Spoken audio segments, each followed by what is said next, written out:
pessoal! Vamos dar continuidade à eletrodinâmica? Depois da lei de Ohm, né, e a gente já aprendeu sobre resistores, a gente agora continua o nosso conteúdo e vamos aprender sobre associação de resistores. O que são resistores que são associados? É quando você tem vários resistores em um único circuito. Em muitos casos práticos, é necessária uma resistência maior ou até menor do que a fornecida por aquele único resistor.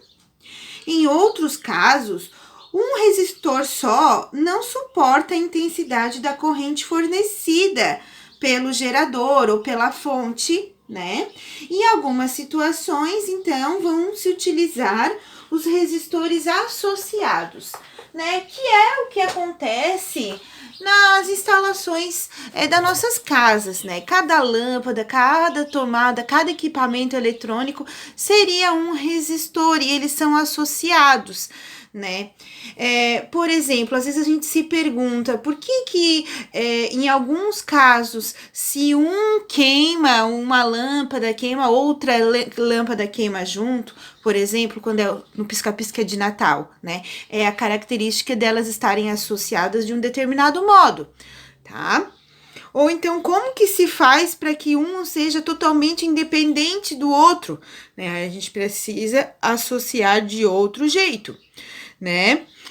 Então, assim, ó, todas essas resistências, elas acabam sendo associadas, mas a gente representa no final elas, tá? Através de uma única resistência, que a gente vai chamar de resistor equivalente. Então, esse resistor que vai ser equivalente,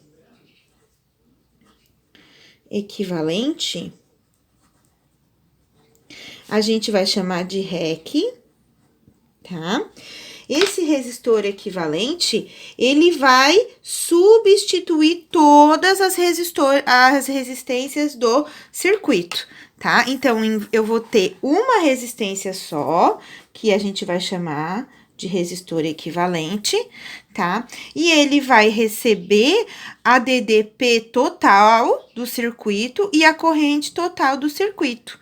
Então, agora, quando a gente estiver falando só do resistor equivalente, a lei de Ohm vai ser assim, ó, o total é igual resistência equivalente vezes o valor da corrente total, tá?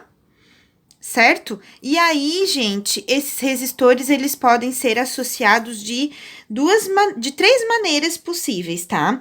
Eles podem ser associados em série, eles podem ser associados em paralelo, ou eles podem ser associados de forma mista, onde você mistura as duas, tá?